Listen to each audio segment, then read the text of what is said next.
Good evening, everyone. Welcome to FGM Ecast for your Thursday night ANZCAR Cup night, and we are headed to Sonoma, a tight, hot circuit in California, which is really going to test the drivers here. Expecting a strong performance from the DPR team here to back up what they produced at COTA earlier this season, and it looks like qualifying has certainly confirmed those thoughts, albeit Neil Pearson did take out the win last week at Charlotte as well. So DPR looking to back up that performance.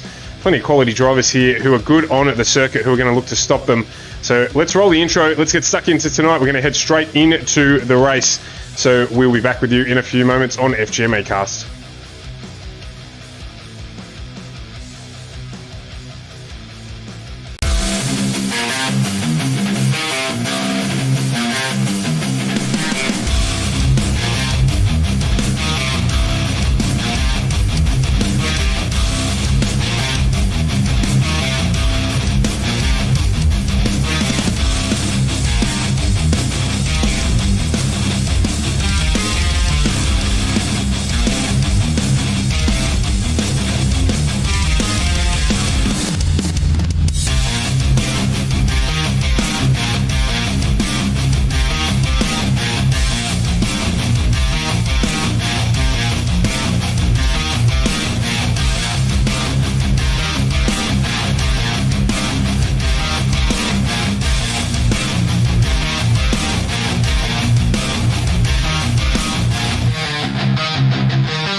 Good evening, everyone. Welcome to FGM Ecast. As I said in the intro there, we've got 2 minutes 45 to go here in the warm-up qualifying all run and one.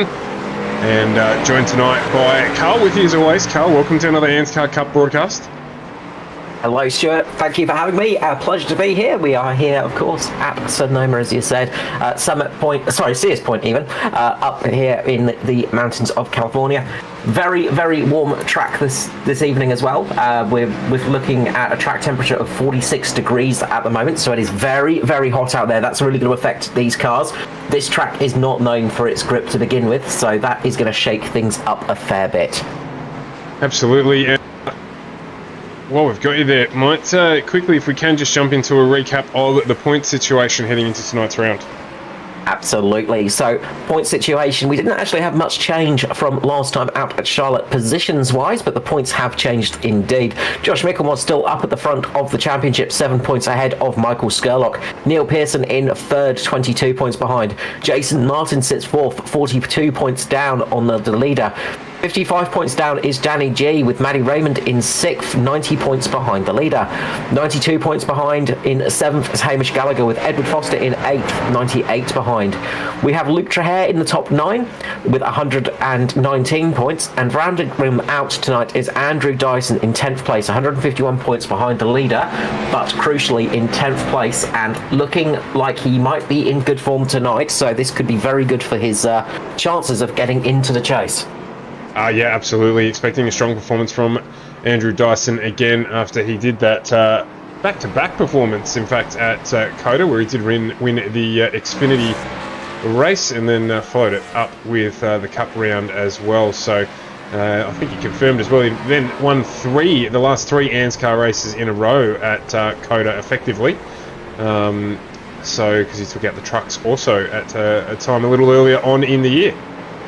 Yeah, he absolutely took COTA home this season, taking out all of the victories there for the ANZCAR season of 2021. So done a fantastic job out there. Look for his teammates. They are very strong on these road courses, so it's definitely one to watch out for with DPR. They had a very strong qualifying. We'll get to that in a few moments as we see Dave Douglas going for a little bit of exploration there up the hill, exploring the mountains here in beautiful, beautiful California. Just decided he must have seen a fan in the stands that he recognised and thought he'd just go and park it up on the hill there behind the Napa Auto Parts and NASCAR signage. Good view from up there, actually. We'll, if he gets into the booth later on, we'll have to ask him. Maybe stopped in for a tinny or two before jumping back into the 199 to head out for the race. which is about to start gridding up. So we're going to get into taking you through the grid. So let's bring that up now. It's reset on the screen. Okay, so let's go through the starting order. So on the front row, we have Andrew Dyson and his teammate Philip Worley. Behind him is another DPR car, Neil Pearson, with the first non-DPR car of Michael Scarlett for Crank Esports. Edward Foster managed to get in fifth on the third row with Damon Stockton. Fourth row, we have Josh Micklemore and Hamish Gallagher. Fifth is Danny G and Chris Purnell. Sixth row is Joshua Carroll-Walden with Luke Trahir. Seventh row is Riley Curtis, Jason Martin. Eighth, we have Barry Neal and Stephen Williams. Ninth is Aaron Wilton, Scott Griffiths. 10th, we have Lachlan Acquio and Dave Douglas.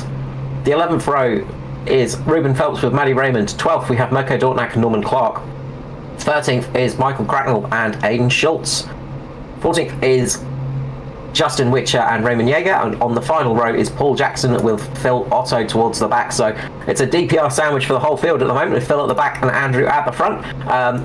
Damon Stockton doing a good job to get up there in sixth as well, so do look out for those DPR cars. They are going to be very strong out there. I was just looking there at the top sort of 10 vehicles, and what have we got there? 4 DPR cars inside the top 10, so that is an impressive set of numbers. We also have 2 of the Crank Esports entries, and I think Chris Purnell there just falling in 11th. Welcome back to Chris Purnell. He hasn't driven with us for a few weeks, plenty on in his work life, so he's managed to get back into things here, so I'm sure Skirley will be happy to have another teammate in, albeit it's on an oval track tonight, so it is almost an every man for himself. Obviously the Mitch Motorsport boys up there as well. So with Natari, with Ed Foster and JCW. So plenty of teammates here inside the top 10. It's not going to count for a lot tonight though. It's going to be every man for himself. Tyres, as usual, going to be a big issue here with the hot track. We're currently seeing the track sitting at 44 degrees. So extremely hot in cars that don't necessarily have the most amount of grip to start off with. So this one's going to be a challenging one, Carl. Yeah, it is. And look, Sonoma is one of those tracks that is very challenging to begin with. There's a lot of undulation here. The track surface isn't exactly super high grip either. It's one of those tracks where you do lose a little bit of grip, and Neil Pearson just having a little bit of a blinking issue there, I think. So he's just managed to get back, so hopefully that connection sorted itself out for him. But it is a track where you do struggle a lot for grip. It's also a very rough track as well. It's very... Yeah, take that. It's a very, very... yeah, no worries, man. Very rough track. There's a lot of bumps on this circuit, so it's very easy to snag a brake, very easy to lock up as you're going into a corner as well. And there are plenty of corners where locking up can be an absolute disaster here. Lots of downhill braking zones as well, which can really catch you out as we are heading to the start of the lap. A perilous place. Watch out when we go to green for this final turn number 11 here. This very sharp right-hander, which is going to take us onto the start-finish, well, straight. It's not a very long straight, really, but it's a very, very narrow section of the track. Any mistake here can cause a race to very much get congested and can cause accidents. Andrew Dyson is going to lead us away for the Sonoma round of the ANZCAR Cup. He gets a good start over his teammate. Wally manages to get a bit of wheel spin there, but keeps it going. Skurlock's managed to get underneath him. He's going to get there, get up into third position and try and battle it out. Neil Pearson getting up to second, and we've got a car crashing in the background. It looks like one of the Crank Esports cars of, Chris Purnell, unfortunately. Yeah, it looks like he actually got bumped into there as well. He might have been Damon Stockton, who got caught up in the wall. In fact, no, that is completely incorrect. I apologise. It was not Damon Stockton. It was Hamish Gallagher. Hamish Gallagher. Thank you. Got caught up there. Just changed colours on me there. Looks a lot like one of the other cars that we normally call. So apologies again there. But looks like he just got caught in the wall, and then it spat him out into the back corner of the Crank Esports entry, and unfortunately turned him around. Yeah, he got ping-ponged between two of the Mitch Motorsport cars. He got caught up between Danny G and Hamish Gallagher, and then went nose first into the wall. Disastrous start there for Chris Purnell. Unfortunately, that's going to make his race a lot harder, but he's one of those drivers that don't count out. He can be very, very quick indeed. particularly when he gets up ahead of steam. I've seen him when he's been a little bit frustrated by the start of a race, and generally ends up going quicker. So he'll have the red mist on, and he'll be making his way up through the field very, very quickly indeed, I imagine, particularly if there's not too much damage to the front of that 920 Crank Esports entry. Speaking of cars with damage to them, his teammate Marco Dortnack in the 62 has got an awful lot of damage to it. He had a big moment earlier on in the lap. A big accident for Mirko, and going into the back of Ruben Phelps, I think it was, taking a lot of damage on the front end of that car. So that has really hurt him out there. Meanwhile, up at the front, Philip Woolley has managed to get past Philip Woolley has managed to get past Skurlock, keep it in third place. Michael Skurlock fourth. Damon Stockton's worked his way up into fifth. Edward Foster in sixth. Seventh is Hamish Gallagher. There's a bit of a gap now between himself and Josh Micklemore. Big fight between Joshua Carroll Walden, Luke Trahair, Danny G, and then Jason Martin and Barry Neal. Yeah, it's on here. The Mitch Motorsport boys. You also got Barry Neal there, as you said. Stephen Williams, never too much of a slouch on circuits either, so he's of course another DPR entry there in 14th. He is already up 2 positions. Lachlan Equio up 4 positions as well in his actually he's already returned to the Cup before, but he in his second week back in the Cup series, so there's a fair old battle going on here. There's Paul Jackson, looks like he's had a single spin in the other Ayatoa car there, but he's got that one turned around. Looks like it was a solo accident, which is what we expect to see a little bit of tonight with the temperatures and the way the track surfaces. Yeah, it's one of those tracks where it is very tricky, and it's so easy to have a single car spin here, unfortunately, and you feel a little bit silly as you do it. But because we didn't get a chance to, let's just talk a little bit around the track. So as you come through here, this is the start-finish section. Technically turn number 12, this final corner here. You've got to run very close towards that drag strip, the wall there, come up to turn number 1, almost flat out through that corner, then up through the twisty sections into turn number 2, a very tight right-hander uphill. Just got to be careful on the curbing there because you can launch the car quite quickly.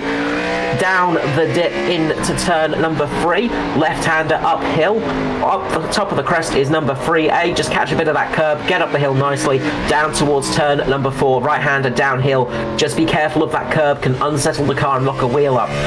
Now it's turn 5, very quick right-hander. This is going to take you uphill towards the carousel section. Turn number 6, downhill braking here. And this is going to get you onto the little bit of drag strip that runs across the infield and straight section of Sonoma. This can catch you out a little bit because there's a little bit of a race here, and the change of track surface can sometimes catch you out a little bit. Down towards turn number 7, the double right-hander, so double apex here, just going to go very wide, catch the second corner. It's almost like one giant corner, this one. Now into turns number 8 and 8-2 and things like that. There's turn 8 is about 6 corners, I think, at this place. Lots of left-right corners. You just got to get the car settled through this part of the track. Down towards turn 9, this long left-hander. Into turn 10, the right-hander here. Very easy to make a mistake. Pit entry is on your left there, and then we come up to turn number 11 at the final corner, this very tight right-hander. Drop it down to first, get the car turned in nicely. Wait to put your foot down because you can spin up the tyres and make a big mistake there. And that is a lap of Sonoma, sorry. While we're on board there with Andrew Dyson, he's put in the fastest lap of the race, 1:37.79. But in addition to that, Danny G, looks like Danny G's had an incident with Aidan Schultz. Getting caught up in it as well, so he was just going to see what happened here. He's just had a single spin there. I'm not sure how it's picked up that Schultz got involved, perhaps having the same sort of spin himself, or you might find this out on the re-entry, in fact. No, nothing at all there, so Schultz just had a single car by himself. So we'll just jump and have a quick look at that as well.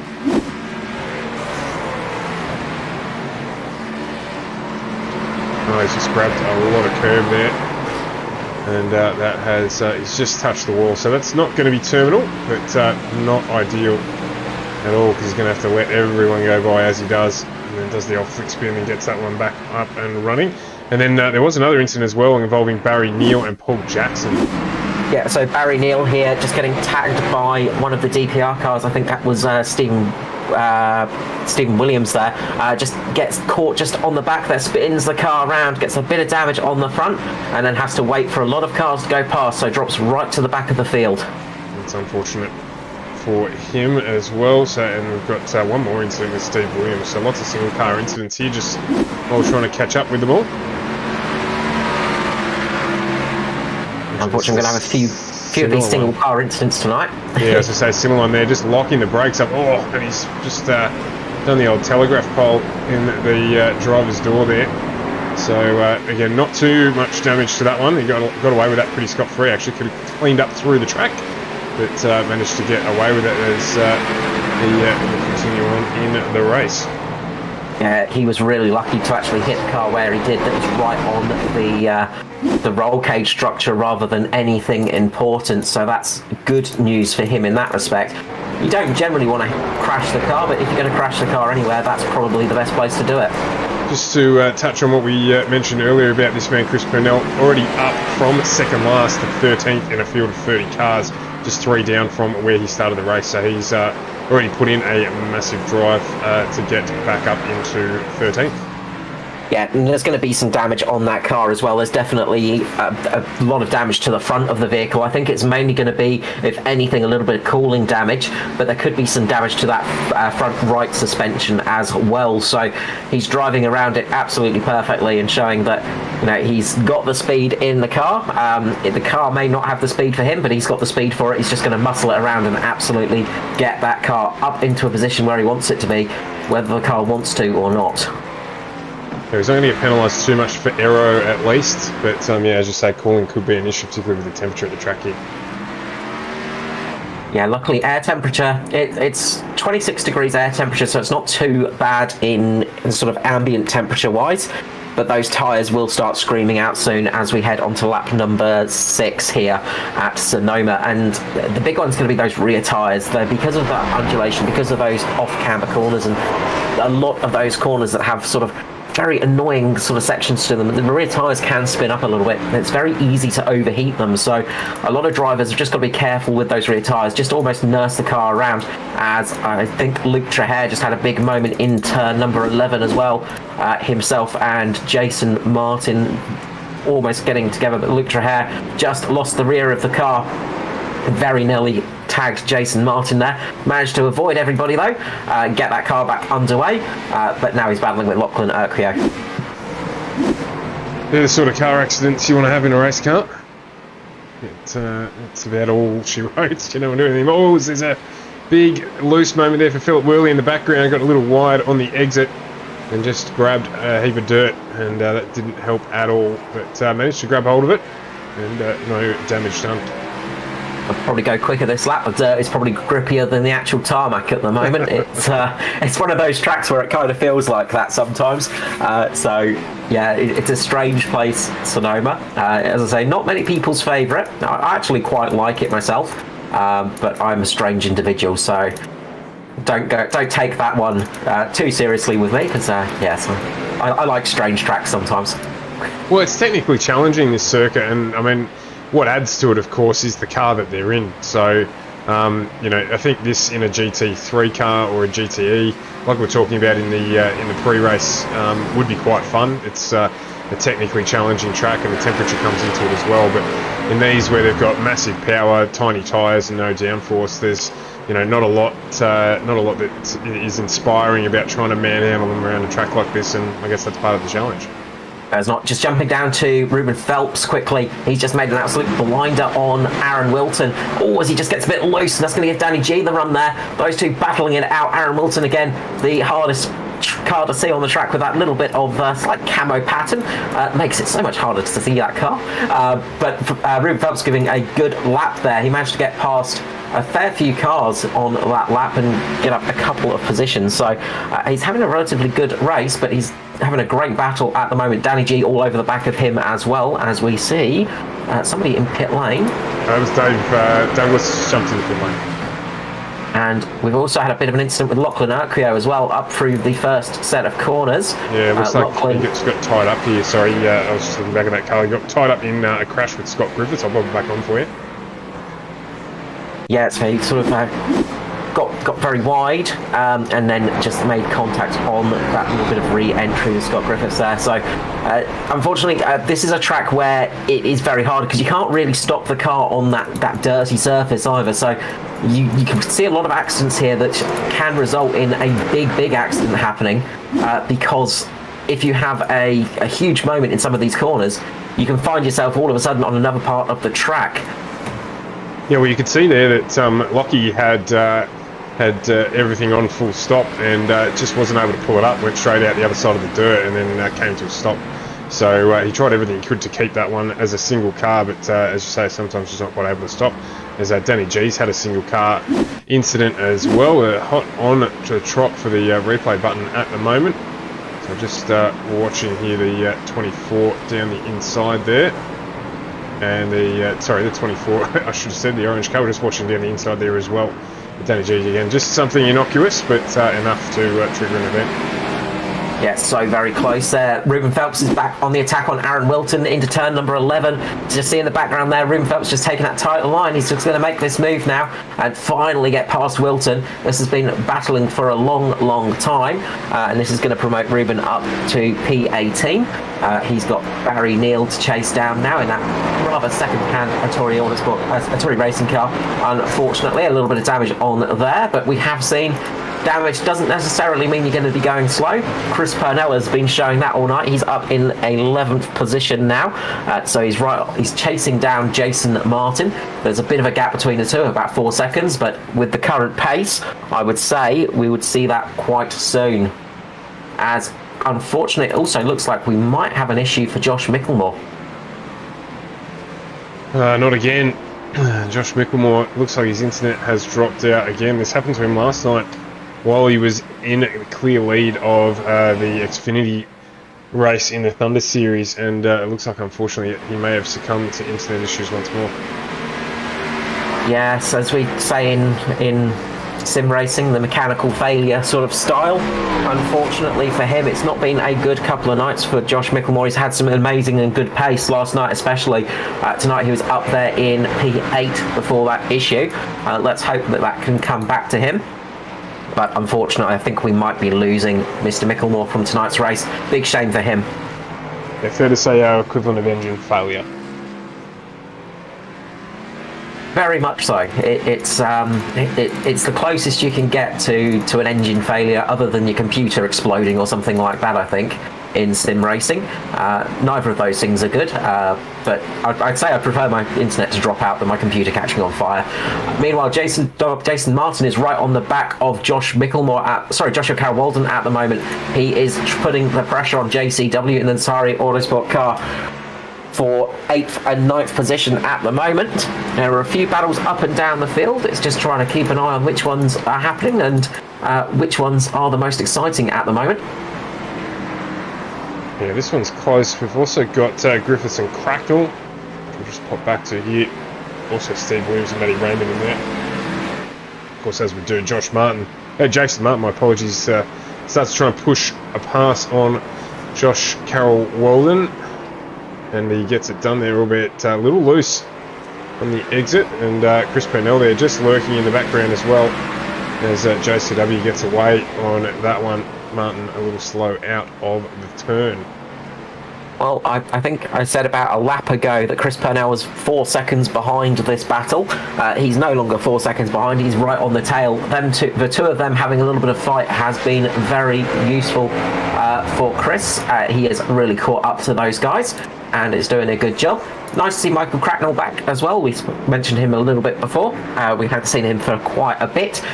One of sort of few races last year in the Cup, but nice to see a returning face to the series. Also want to mention Riley Curtis as well. He's done a stellar job. He's up into P20. He started from pit lane, so he may have gridded up in 13th from qualifying, but he had to start from pit lane tonight, so he is doing a great job to recover that car and getting it up the field. Just as we're on board there, gets an off track, the first one of the night. It's for using a fair amount of the inside of the corner there, but yeah, good drive so far. Up 9 places into 20th, or ends up even up 10 spots. So doing a good job. This battle here is tightening up as well between JCW, Martin and Purnell. There's a few good battles on track. One that is starting to actually work its way through is at the front of the field at the moment. We've got Andrew Dyson in the lead, Philip Worley right behind him with Neil Pearson sitting behind those two. Neil Pearson will dearly want to of course take the win in the DPR car, but I think all three of these drivers are very much hungry for that win. Of course, Andrew Dyson fighting his way to get into the chase, Philip Worley of course trying to get his first win in the series, and Neil Pearson wanting to get another win under his belt this season as well and help his regular season championship out. All of these drivers are very much hungry for a win, and if they start battling, it could just help Michael Skurlock behind them just catch up a little bit. Yeah, let's keep an eye on Skurley. He's 6 seconds behind this battle. He's lapping about half a second or so slower than those in front, so he's got a little bit of work to do. Damon Stockton equally so. The one who's going quicker is Edward Foster there. He's quicker than both in front of him, and so he is closing the gap down now to about 2 seconds behind Damon Stockton, so we'll keep an eye on that one as well. And some good battles starting to work their way out, as well. Road and street racing is becoming more and more popular with NASCAR as well. It is definitely becoming a series where there is a little bit more right turn than left turn these days. So we're starting to get some interesting results in that one. We've had a big moment a little bit further down. Ruben Phelps and Danny G getting in contact with each other. Ruben Phelps, I think, just tagging the wall and going into Danny G there, and unfortunately causing a big spin for Ruben Phelps. Because Danny G very lucky there. The bounce just managed to miss him front and rear, and Phelps ended up basically having a single car after just getting tapping the wall there and having it push him out into the path of Danny G. So very lucky indeed. Yeah, and as I said, that front section is perilous. It's so tight there. It's so easy to have an accident. All it takes is 1 millimeter too close to the wall, and all of a sudden you're bouncing across the track and you have a big accident on your hands.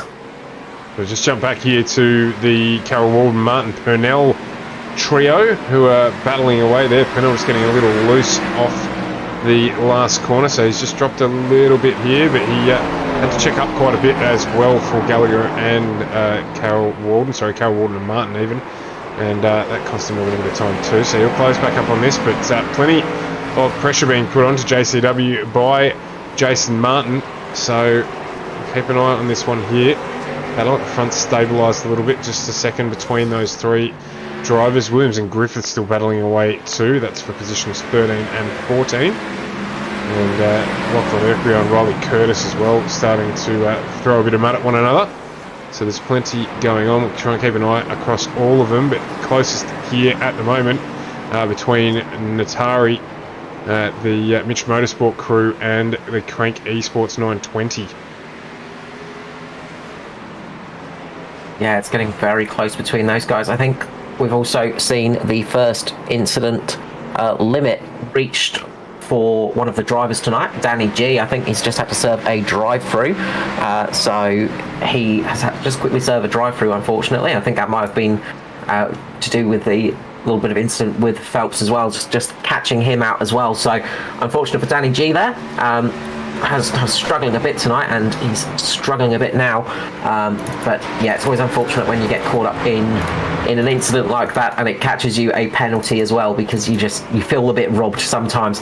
Meanwhile, the battle for 10th, 9th and 8th is still going on. You can see there Chris Purnell is lurking. You can smell blood from Jason Martin at the moment, and Joshua Carroll Walden. Those two fighting has really helped his race out, helped that recovery drive from the Crank Esports team principal, and of course, virtual motorsport mentor himself, Chris Purnell, doing a great job of working his way up the field there, and he is really starting to put pressure on the back of those guys. Jason Martin is still battling it out with JCW. This battle is fully on at the moment. We're just missing a DPR from this picture to have all four of the major large teams in the mix there. The sort of the winning teams, you got to say, at the moment. But a really good job from all three of these drivers, doing a very good pace at the moment and giving us a great battle out on track. As Ruben Phelps jumps into pit lane, I think that we're getting some new tyres on that one and fueling it up to see how he can go from here. Of course, no cautions tonight, so this will be a flat-out 45-lap race. Yes, of course, road course, so you don't get the aid of a full course caution unless something catastrophic happens, and that usually means that there is something much bigger going on as well. I think Ruben Phelps might have been a penalty as well, unfortunately for him. I think he might have got the 12 X's on him as well, because it looks like it was just a drive-through for himself too. I meant to ask, so 12 is the cap on the race tonight? 12, yes, so 12 X's will get you a drive-through, 17 will get you a disqualification. So you got to be careful with them. You don't have a huge amount of penalties to use up. You can't sort of chew too many up too quickly, because if you do, you're going to end up getting a bit of a trip through the pit lane and the old ruler across the knuckles, and then you will get sent out of the classroom and not allowed to return till next week. We've already got 5 drivers out of this one, 14 laps in, so we look like we've lost Wilton, Micklemore, Douglas, Jaeger and Dortnach. Yeah, shame to lose some of those drivers early on, a few of them from some big accidents, unfortunately. Mako Dortnach had a lot of damage on that car, sadly, from the early laps, so his night was done pretty quickly, which is never what you want to have happen. It's never fun being out of a race on the first lap. Meanwhile, Damon Stockton has got Foster all over the back of him. Foster has just got past Stockton after Stockton's rear lost a bit of traction. He's just spun it up a little bit, and Foster gave him a little bit of a say hello to the rear end of Stockton's car, and getting past him there. So Foster up into P5, Stockton down to P6. That gap just widening there with that spin. The rear tyres, so Foster now coming down to complete another lap in the 53. Yeah, one of his least favourite tracks. I know this from experience from Foster, so he's not a huge fan of this place. So if he can get away with a P5 tonight, I think he'd be pretty happy with that. But I won't put too much of a curse on him. I've already spoke about him too much already, so I don't want to do any more just in case I ruin his race. But it will consolidate his position as well. Currently sitting in 9th, so looking to make sure he gets in to the chase, so he'll be quite happy to finish the night around about here where he can, but obviously we've still got 30 laps to go in this one. Yeah, big thing actually from this race is going to be up the front. If Skurlock can keep where he is, this is going to help him jump back into the lead of the championship, and it's going to get Neil Pearson a lot closer to Josh Micklemore as well. So the championship, regular part of the championship at least, is really starting to close up. And what we mean, if you've never heard those terms before, with stock car racing, with NASCAR, they have the regular part of the championship and then the chase. At the moment, we're in the regular part of the championship. We're just over halfway through. So when we get to the chase later on in the year, there'll be 10 races where you effectively have the points reset to almost zero. There'll be just 1 point between all 10 drivers who get through to the championship chase, and then those guys have to battle it out in those last races and try for the championship win.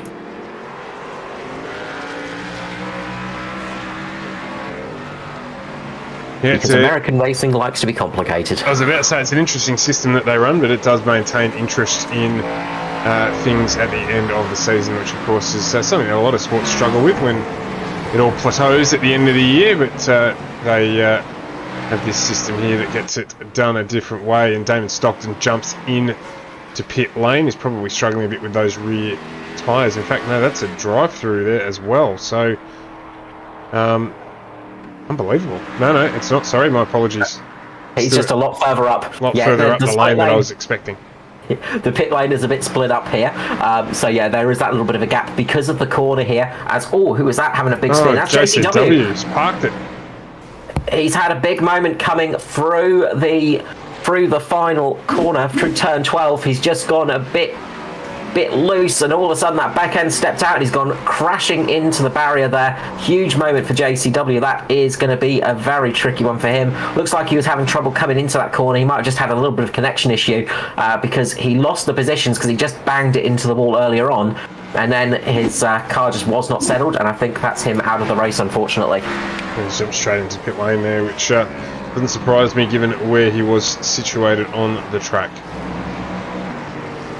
Big shame for him. He was having a great battle with Jason Martin and Chris Purnell, and they won't want to have seen him go out like that because they do relish a good battle indeed. So this has meant that Chris Purnell has got his way up a little bit further behind Jason Martin. He's now P8, Jason Martin P7, Hamish Gallagher P6, Edward Foster P5, Skurlock P4, Neil Pearson in P3. And then we have the battle for first place going on between Worley and Dyson at the moment, and Dyson is absolutely pulling away at the front. He is still hoovering up the field and leading the pack.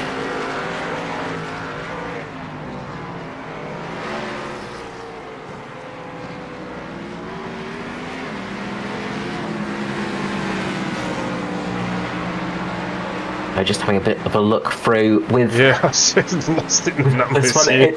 I was just going back to Scott Griffiths and Barry Neal. They're about half a second between them. Excuse me, as I struggle through the flu still, but we've got Scott Griffiths and Barry Neal coming down to the end of another lap. These two have been just within reaching distance of one another for the last half a dozen laps or so. Barry Neal there getting the move down the inside. Two different lines through that corner, as you can see.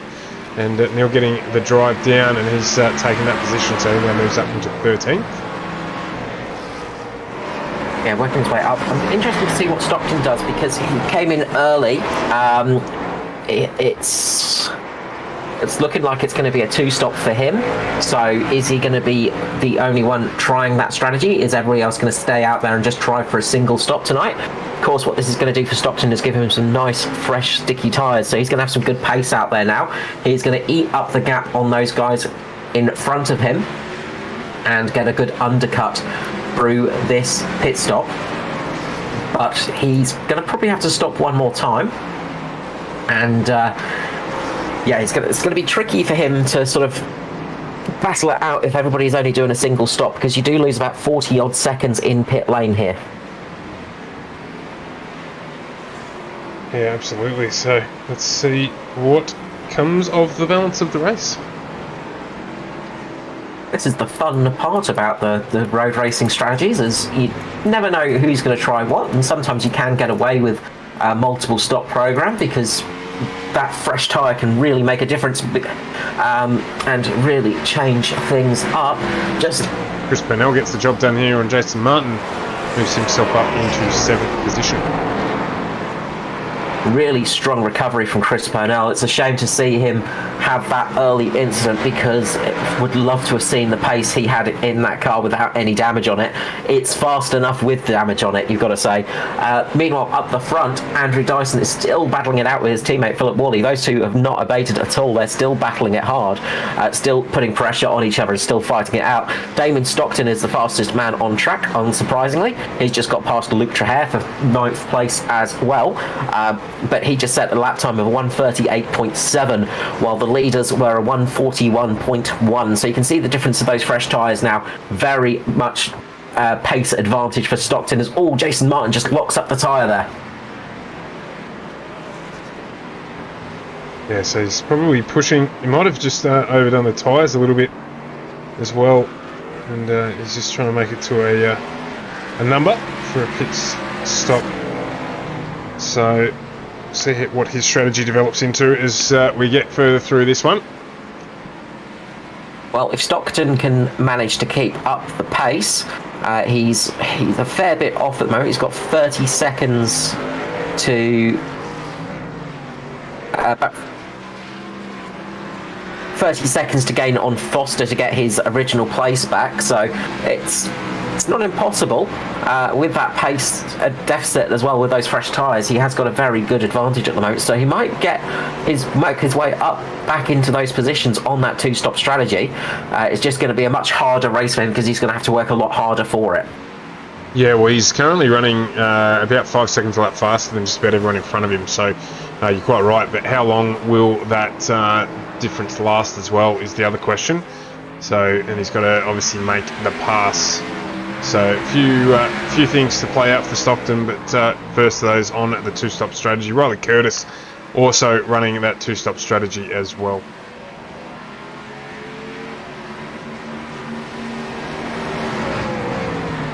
Maybe others considering to run it, particularly if they see it working as well. So at the front still, Dyson's just got Worley close right up on the back of him here. And looks like he might even get the move done here. If he can get the power down out of the final corner, get his nose far enough up. He just gets a little bit of wheel spin there though. And that's allowed Dyson to get back up the inside as we start on lap 20. So it's nothing about team orders here whatsoever with these two running. Neil Pearson's dropped right off the back here. He's now 3 seconds to the deficit of this leading pair, so he maybe again just managing worn tyres a little as we get towards the single stop number.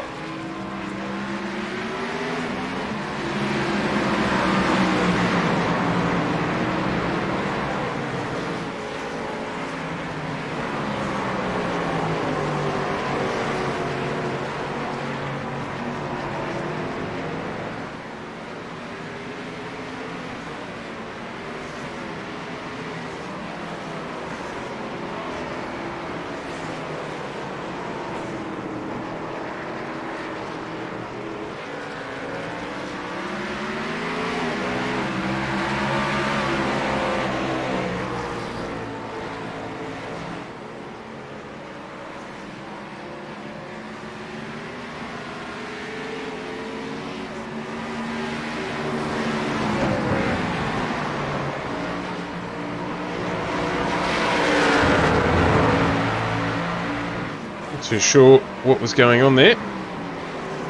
Just had a little bit of an issue with the broadcast booth, but we've rebooted it and we're back up again. I think I've got Carl back with me now too.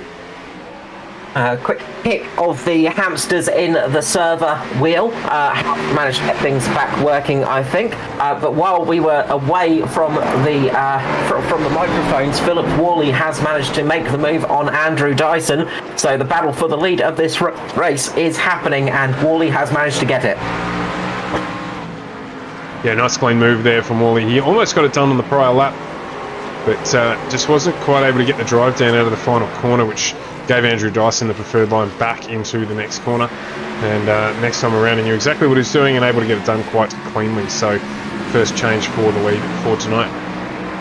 Meanwhile, Jason Martin has just got passed by Damon Stockton, the first of those two stoppers, and he is right on the tail of Chris Purnell. You've got to say that's going to be a relatively quick, easy move for Stockton because Chris is not going to fight it out too hard here. With those fresh tyres, Stockton is going to have a big advantage. He's going to be able to drive rings around Purnell, which he does. Just gets that car underneath him. The big thing for Purnell was just not losing too much pace in that overtake, so Jason Martin could not get the up and underdone. So good driving there from Chris Purnell and Damon Stockton. Now, next on Stockton's list is Hamish Gallagher, a little bit further up the field.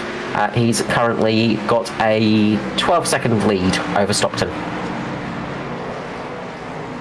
It's sort of balanced out a little bit, obviously with the exception of this front two, where there has been a change for lead in the battle that we just saw there, which we expected to see with Stockton on much fresher tyres. It's sort of been a little bit of a plateau period in the race.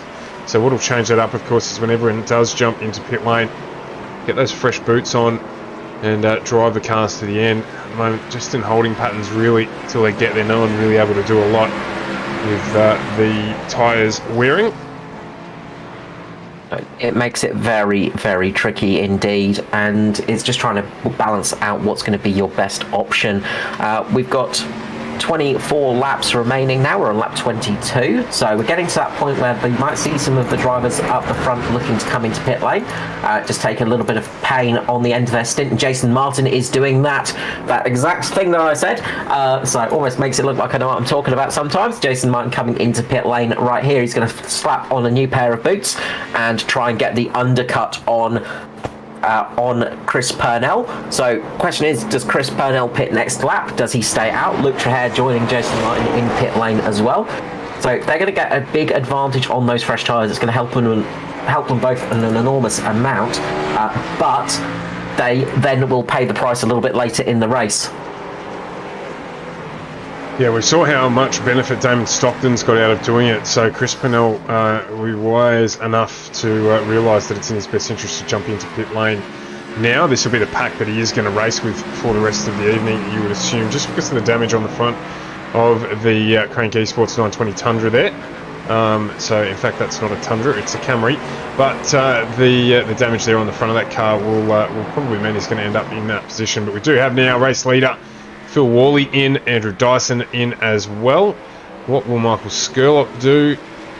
He is just about to come around now, and he's jumped in as well. So you might expect to see Foster jump in too. We'll jump on with him. Yep, he's taking the lead, and Hamish Gallagher probably going to do the same. So this is the change up for Stockton. Gallagher a fair way further back. He's still got to get through around pit lane now, which he's going to do, and Neil Pearson is currently the leader of this one without having done his stop. Yeah, Neil Pearson just sticking it out there, so he's stayed out there for an extra lap, so he's going to get he's going to probably come in next time around, so this will be interesting to see how much time somebody like Foster loses to Stockton, because Stockton's going to gain a lot of time right now. You can see him coming down pit lane right now, so Stockton has got past a lot of cars and he's jumped up into 4th position, so he's got past Skurlock, Gallagher as well. So Stockton has made some positions, and he made that position on Michael Skurlock as well, importantly, so that's the undercut taking effect. The big thing for Stockton now is he's got to just keep running away, keep setting some good times, because he needs to keep up a good pace. Unfortunately, those drivers around him are going to be on nice fresh tyres, so they're going to be able to gain a lot of time over him, and this is where that 2-stop strategy is not going to pay off too well. No, that's exactly right. So just trying to keep an eye here on where Luke Traher and Chris Purnell come out in context of one another. Jason Martin looks like he's got the jump on Purnell. In fact, he certainly has. Oh, as Luke Traher makes a mistake up the top of turn number 1, just noses it into the barrier. That's taken away all of that good effort on those fresh tyres for Luke Traher, unfortunately.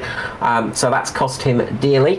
Just going a little bit too hard too soon on those new tyres, and probably not quite up to the temperature he needed. As Neil Pearson comes in on the following lap, so it will be Philip Worley resuming the lead of this race, and he's not got a huge gap here over Andrew Dyson, so that battle maintains out of the pit stop as well. It's going to be interesting to see how they go as Norman Clark just coming out pit lane. Worley makes a mistake. Worley made a mistake there going up the hill. I think he was just a little bit off put by Norman Clark there. He just seemed to just take a little bit too much of the car on the inside. He got on the marbles and went up across the dirt, and that has cost him the lead of the race, giving Andrew Dyson back that position. I think you're right. I think he just caught Norman Clark coming out of pit lane there out of the corner of his eye. Just tried to adjust a little bit, but obviously on the way up the hill as well, which was cambered, and it's just let the back of that car get a little loose. It is a really easy mistake to make sometimes, and you just catch that car in the corner of your eye. You're just looking at it, and you just have to take a slightly different line, and then all of a sudden you catch a little bit of marble, and then you're going for a trip across the dirt. As Jason Martin has a big moment coming up into turn 1. Just see him just recovering the car. He almost lost it there. He manages to save it. So you do have to be careful on these slightly fresher tyres, because it is very easy to make a mistake on them. Chris Purnell has remained out in front of Jason Martin, so Jason didn't make the leap on him, and Purnell is currently now hunting down Hamish Gallagher. think that's pretty much the only spot he lost, is it? He was 7th, I think, going into pit lane, but Gallagher, of course, pitted before him, so potentially not. Maybe he's getting a little bit more of the damage on the front of the 920 repaired. It was Stockton was out of position because of that early pit stop, so that's why he was up an extra spot, because he had Stockton behind him just coming in there. So those positions have sort of switched back, but Purnell managed to keep Martin behind him because Martin did come in a little bit earlier trying to make that jump, and it didn't quite work out for him as much as he would have wanted it to. Luke Trehair again, just off on the infield. Barry Neal, Steve Williams getting past. Looks like that's Aiden Schultz there as well, just in the traffic. What this has done is it's allowed a big gainer at the moment, Michael Cracknell. He's having a great return to the Cup Series in the 225. He's made up 15 positions in this race. He's currently sitting there in 10th position. So this will be a very nice comeback for him to the Cup Series if he can manage to keep it inside the top 10 there. Yeah, indeed, looking very good. Strong I rating as well on circuit, so we're probably a little bit surprised about where he qualified, but you know, not everyone can get it done in the 2 laps that come through, so I'm not too surprised to see him having such a strong performance. We know that he's used to the car as well, so a good drive from him, up 15, and doing lap times here, albeit every car in front of him has pitted as well, but he's well and truly up with the front runners in terms of the lap times he's putting in at the moment on these new tyres. Yeah, he's taking some very competitive laps, and I gotta say he's probably going to be starting to catch on to Jason Martin towards the end of this race as well. Seems to have a little bit more pace than Martin at the moment for sure, so wouldn't be surprised to see them two battling it out come the latter stages of this race. We've got 20 laps remaining here at Sonoma. It's a long old race here, and a tricky one indeed. The drivers will be very tired after this one for sure. We just saw at the back end there of Scott Griffiths just having another solo, well not another one for him, but having a solo spin, and he was battling with Riley Curtis, but that gap has now opened up significantly. In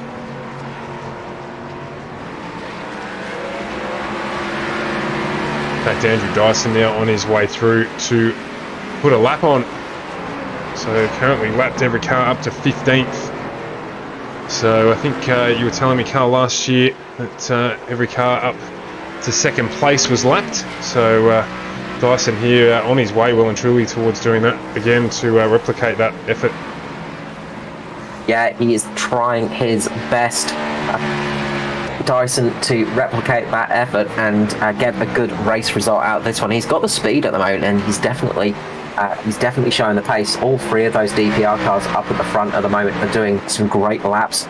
All 4 of them, sorry, I should say, because David Stockton's in P4 at the moment as well. So it's a DPR sort of 1 to 4 at the moment, 1 to 5 at the moment, as Skurlock is just gone ahead of Stockton, sorry. Sorry, I was looking at my wrong screen there for a second.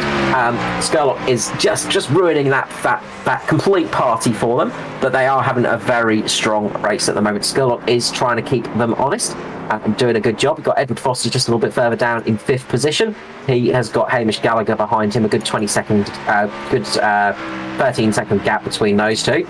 Chris Purnell is catching on Hamish Gallagher relatively slowly, but he is catching, so that battle is sure to come into fruition a little bit later in this race.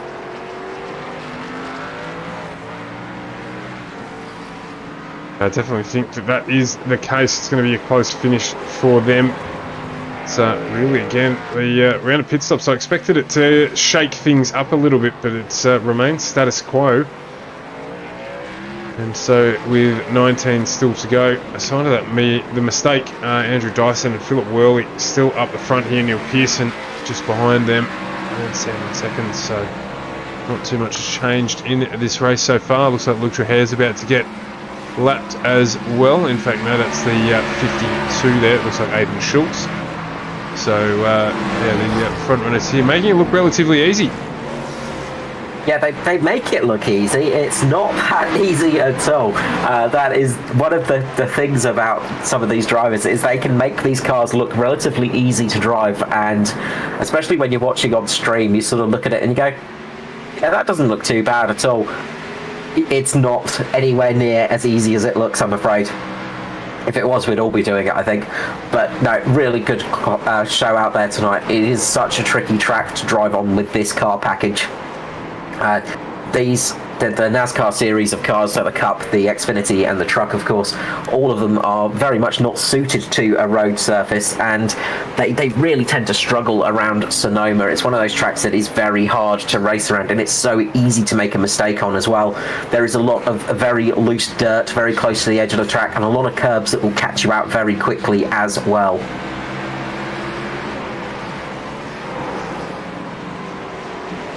Absolutely. As it is now Luke Trahere in the gun sights of Andrew Dyson. And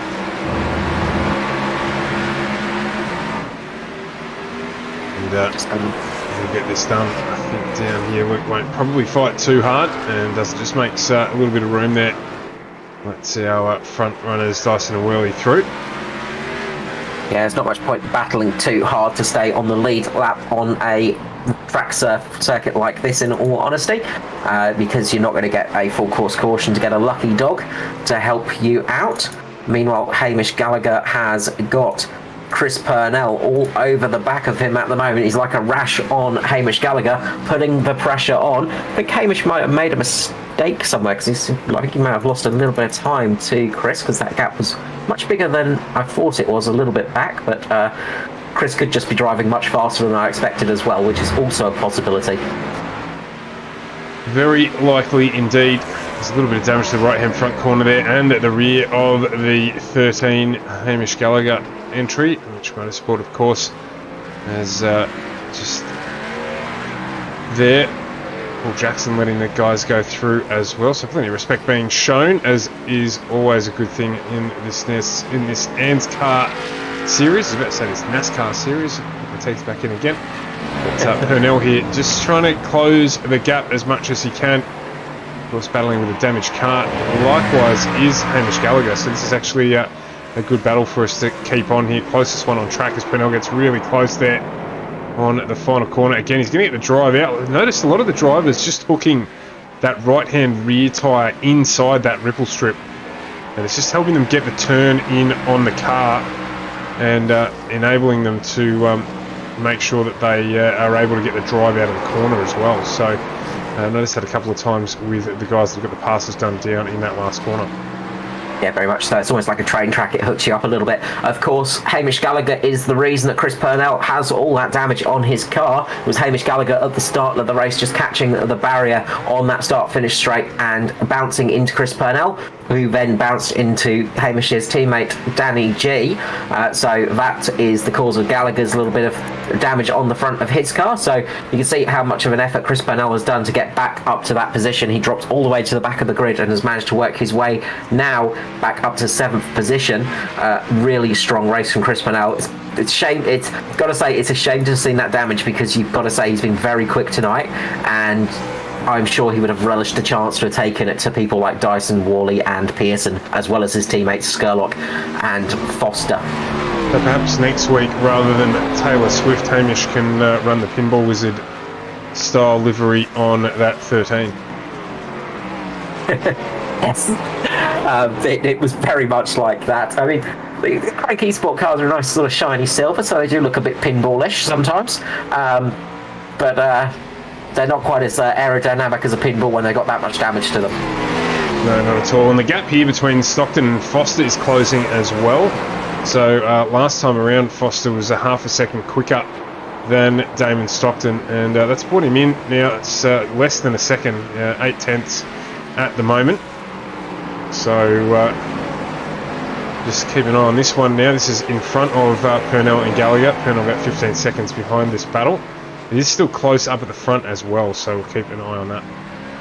I wouldn't be surprised if Foster gets past Stockton to see Stockton come into pit lane and slap a new pair of tyres on that car. We've got 15 laps remaining. I wouldn't be too surprised to see him on this lap, in all honesty, if he is running strictly to that two-stop strategy as well. just get those fresh tyres on for this last 15 laps and try and gain the time and positions back, because he was racing against Foster when he came into pit lane last time. Foster had just managed to get past him, so he's currently sort of in a sort of no man's land in positions, and he's been on those tyres for a long time so far. This is going to be his 15th lap, so he's very much getting towards the end of the lifespan of those tyres, and he's going to start struggling soon. But he'll probably want to try and keep Foster behind him as long as possible, because if he can keep Foster behind him, then he can gain a position, but he's not going to stick it out there for too much longer, I'd say. Yeah, in fact, he at this stage would only drop down to around about 11th position. And there we go. Oh, he cuts back in. Foster, sorry. We were both trying to say the same thing, but Foster there just manages to get his way through. Stockton turned a little bit back into the path of Foster as he was coming through, but gave it away, and those tyres will have a little bit of heat in them now as well, so watch him drop off Foster a little bit this lap, you'd expect, and run into pit lane. I would certainly be the gambling man and put a couple of dollars on that, as he's now, as you said before, Carl, in no man's land. Yeah, that's sort of just cost him that little bit. That was so close there for a moment between Stockton and Foster. Very similar pass, actually, that Foster had on Stockton last time round. Stockton made a slight mistake and just lost it a little bit. And had that issue there. RS14, thank you for joining us tonight. Yeah, the Cup used the infield layout in 2019. I think they're returning to the chute this year, so I'm pretty sure this is the last time we'll see with that lovely infield section with the beautiful turn 6 carousel, and then we'll be back to the more standard chute layout for the track in the future. So we'll see how that one pays out. Up at the front, though, Andrew Dyson's got Wally all over the back of him. That battle is starting to close up. There is less than a couple of tenths of a second between those two drivers at the moment. It is very tight up the top, and these guys have been battling it out all race, and it's what we like to see with teammates actually fighting it out as well. They want to get the win as much as anybody, and they want to be the best of their teammates as well. The only car you need to beat in a motor race is your teammate generally, and if it's for a win of a race, it's especially more important. Yeah, we hear that all the time in motorsport about the comparisons between teammates. First and second here, Chevrolet of Dyson and the Toyota Camry of Wally. It's very much in the same team. A very strong about supercar background to this team, and they are certainly able to get a good understanding of these things and drive them really, really well. So still a DPR 123 at the moment, and in starting order, but Dyson heavily under pressure here from Wally, who was leading this race. Made a small mistake when he came out of Norm Clark came out of pit lane, doing the right thing, but just surprised Wally as he made the run into up the hill, and it meant that he just ran off track a little bit and allowed Dyson through, so fighting to get that position back. Yeah, just caught him off guard a little bit, and he just ran a little bit wide, caught those marbles on the exit of the corner. It does get a little bit worse for wear on the very outside of this corner here, turn number 1. You do get a lot of marbles coming up the top of that hill there, and then it's a bit dirty on that inside line, so you just got on that dirty line and lost that position. Hello Philoso in the chat as well. Unfortunate not to see you out here, mate. We saw you had some issues and unfortunately dropped out of the race, but good to see your teammates are in the lead of the race at least, so some good news for you, but we wish you were here as well.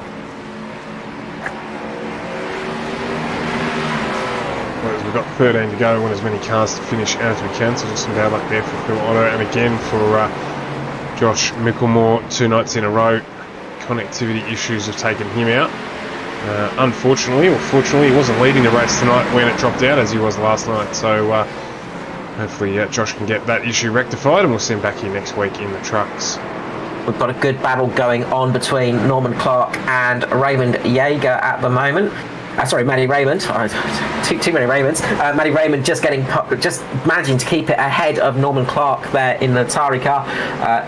Matty Raymond there keeping it just slightly ahead, but these two are battling it out at the moment. Matty Raymond has got a little bit of damage on that car, so not his usual superior clean night. He's got a little bit of a scratch on the bonnet, so he'll be a little bit upset about that, I'm sure. Absolutely, Mr. Sheen won't get that out, and Mr. Sheen, as he is known, he was telling me in the chat the other day that he's quite happy to have his new nickname, because he wasn't all that fond always of the other nicknames that were bestowed upon him. So Mr. Sheen, Matty Raymond, always, because he runs a clean one. So it's probably still an impressive effort here, given the start of the race was quite congested. Yeah, very much so. He managed to avoid a lot of things down there in 22nd position at the start of the race. And as I said, this track is not easy to do. It's not easy to keep a car clean around here at the best of times. It's so easy to run wide. There are so many little sticky out solid pieces of track that it's very easy to collect something as well. So it is a track where it is very easy to get a little bit of damage here and there, as well as when you're fighting it out with other cars. It just takes a slight lapse of concentration, and then you just get a little ripple on the bonnet or a little scratch on the paintwork. The gap here just widening a little bit between Dyson and Wally. Wally just running a little wide there, scrubbing some dirt and getting the power down became a little bit more of an issue than it normally is. So just about half a second now between the TU DPR teammates at the front of this one, as we are about halfway through, so just on 11 laps to go. Yeah, Damon Stockton absolutely doing a good job to keep it out there at the moment. He's currently on his 18th lap on these tyres. He's going to be struggling for grip shortly, so he's really doing a good job to keep it out there. He's got a little bit of a gap over Chris Purnell at the moment, so he has got a bit of a gap to work with, but that will start closing, but he has got a fair amount of time, so he can keep it out there, and sort of, if he can keep it out of trouble, he might be able to just about finish ahead of Purnell. So he's trying for the long game at the moment, and trying for that slightly different strategy, but it's going to be very tricky because Chris is catching. Yeah, I was going to say, how late would you leave it? As he has a big slide there. How late would you leave it to get the advantage of the new tyres here? I would have come in about 4 laps ago. That to answer that question. It's got to the point where now you're probably past this point, you're losing any advantage, because you're just running it on some really old tyres. David Stockton's times dropped down to about the 1 minute 43s, whereas everybody around him are in the 1 minute 41s. So, you know, he's losing a lot of time out there to begin with, and you need to be on those fresh tyres for as long as possible as well. So it's a very risky strategy. I don't know how well it's going to play out, but it's, you know, sometimes you just have to play it. But Hamish Gallagher is very close to Purnell as well, so if when those two catch that DPR car, they are going to eat it up very quickly. Yeah, I think we saw that the differential with the new tyres against the old tyres when Stockton made that change was around about sort of that 3 to 4 second a lap mark in the early part of the tyre life, so, you know, the first sort of half a dozen laps out of the pits. So at the moment, the gap between Stockton and his pit stop, so if he does pit stop now, he's going to come out around sort of between 11th and 12th, Barry Neal, Stephen Williams territory. But it means it's going to leave him a heck of a job. He's going to need at least 10 laps to make up that time to get back to where he is now. And of course, we've got 10 to go as Purnell runs a little wide there. He may not make up the placing, so he might think, as you say, now it's just a matter of this is what I've decided to do. I'm going to run the single strategy, and even though the tyre deg is not great now, I'm going to have to stick with it, because the worst he's probably going to finish anyway is around 9th. Yeah, it's as that back end steps out again on him, the car's looking like an absolute handful at the moment. And the other thing you've got to watch out for as well is that rear tyre going poppity pop, because if that happens around about this point of the track, you've got a long way to go on a very uncomfortable ride on the rim. So you don't want to risk it too long on the tyres to a point where they're going to actually end up blowing on you, because he's got Chris Purnell just really closing up now. If that tyre lets go early in the lap, it's going to cost you a lot more time than if you were just to come in as well. So it's all about risk management in that respect, and it's a gambling thing. It is a bit of a gamble. So we'll have to see how it plays out. But I think I would have come in around about a good five laps ago to get those fresh tyres and see if I could actually make up those positions towards the end of the stint if I was in that position. But we all think differently when out on the track as well, because the other thing is catching is one thing, passing is another, and you would have to catch and pass those cars once more. Yeah, indeed he would, and of course he'd probably get caught in a bit of lap traffic too, which would take the extra time, so it's probably just rolling the dice here and thinking that he's going to get what he is given, but still not going to be a bad result for him in the 9.69 entry. Purnell definitely catching here. Too much longer before he's all over the back of him. Gallagher's dropped off a little bit on the back of Purnell as well, so he is now got a gap of around about 2 seconds ahead of Hamish Gallagher. And to be brutally honest, the rest of the field spread out, sort of 4 to 5 seconds between each car as we head further back down. This is a little bit of a sandwich here as Hayden Schultz and Norm Clark try to get out of the way. Difficult part of the track for them to do that, of course. And Purnell there just getting real loose, trying to get the drive. His teammate as well, Hayden Schultz. So he's just trying to give his mate a little bit of a gap there, but it's meant that Stockton now is all under pressure here from Chris Purnell. This is the bit where Stockton was struggling for drive, and he has again on those old rear tyres. Purnell has got a much better drive out of the corner, and again he's just struggling here through the S's. So Purnell's all over the back of him and be setting him up here to see if he can get it done through the double right-hander. Not quite far enough up to do it yet, but he will be getting it done. Stockton will be feeling this and thinking those rear tyres are not going to help him at all, so he's going to have to do it all himself. Yeah, those rear tyres are going to be feeling like runny chewing gum almost. They're just going to be nothing. There's just going to be molten rubber at this stage of the race. So they're going to be very, very loose indeed. And you can see him just lighting the rear up every time he goes out the corner. He gets that back end stepping out again. Purnell's going to get underneath him this time as they come to the twisty bits of turn number 8. Purnell just slots in behind him. Can't really do much around these corners. There's a big curb as well on the inside there. If you clip that too hard, you can lose the car quite easily. But you're going to see Purnell and Gallagher get past Stockton, I would say, around turn number 11. This time round, you can see side by side, they make contact a little bit. Stockton into Purnell, slight bit of contact there. Stockton losing the rear end, and they come into turn 11. Stockton's going to struggle. There's a little bit more contact as you see Hamish Gallagher now going down the inside of Stockton as well. Purnell has made the move, and Stockton has lost 2 positions. Will he be able to get it back on Hamish Gallagher? Not quite. Yeah, Purnell really had the elbows out there as well. A lot of room given either way, and good driving from both of them just to keep it on track. Good fair battling, as I say, Rubbins racing, and Stockton there just battling to try and hold that position. So it's good racing there from them. Stockton's got to just keep it on the track for about 8 more laps now to keep it ahead of Jason Martin and Michael Cracknell. So those guys are going to start catching him next. So it's going to be very tricky for him. He's got a little bit of safety though. Martin's probably about 14 seconds back, so he is currently about 4 seconds on that last lap. But if we looked on his average lap time over the last sort of 5 laps, he's around about 2 seconds a lap slower than Jason Martin. So he's got a really tight buffer. He just needs to keep it on track. Yeah, and that's easier said than done, in all honesty, with those tyres starting to fall off. So that's the other part for him. It's just trying to keep that car alive. and sort of keep it going with those very, very worn tyres. But he has got a nice bit of a gap at the moment, but it is going to be very tricky.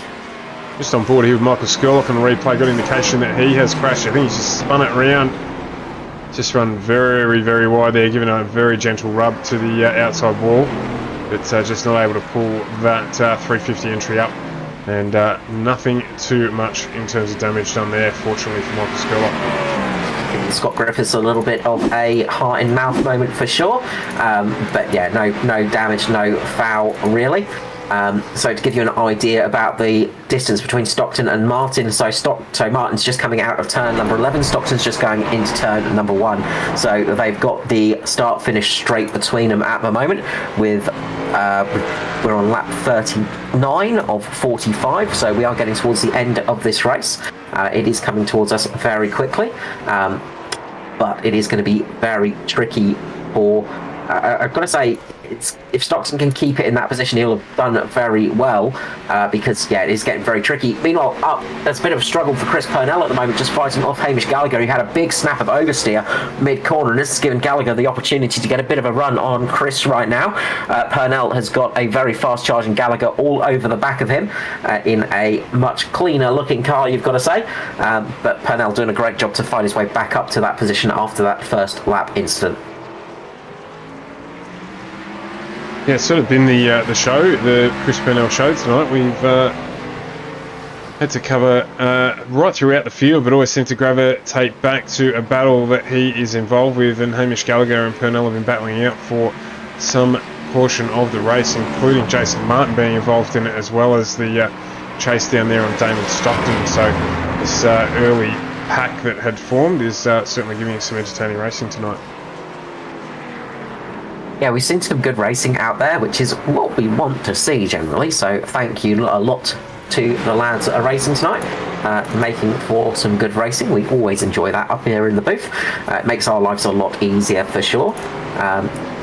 The gap is closing between Stockton and Martin, so Martin is catching quite quickly, but he does not have long to do. We've only got 5 laps remaining. We're on lap 40 of 45. I'd say this is going to come down to the wire for Stockton. I think Jason Martin's going to catch him with about a lap to go. Meanwhile, up the front, Andrew Dyson is keeping his teammate just behind him still. Philip Worley will be kicking himself after that small lapse of concentration up through turn number 1, just catching the marbles after making a beautiful pass on Dyson. But we did see Worley was better towards the end of the stint, so will that be the same again? That's the question. So we might see Dyson having to defend against Worley once more, because Worley does seem to be able to keep his tyres a little bit fresher than Dyson's, but not by much. It is so close between these two drivers, and we've seen it lap in, lap out. The lap times between the top 3 drivers, there is absolutely nothing to choose between the 3 of them. Each of them is pretty much setting identical lap times at the moment. It is very impressive work.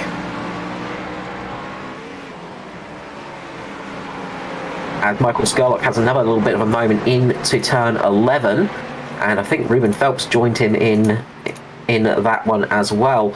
So a couple of cars just having a bit of a moment in turn number 11, and it just shows that anything can happen in this race still. It's not over by a long shot, because all it takes is a momentary lapse of concentration and you are going to have a bad moment.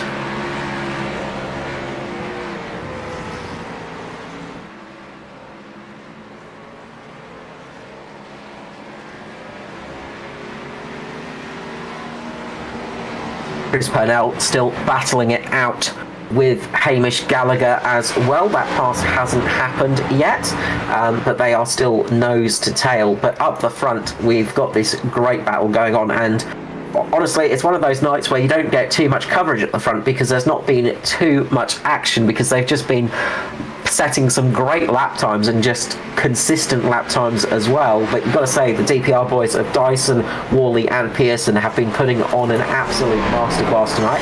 A great drive from all 3 of these drivers up the front of the field.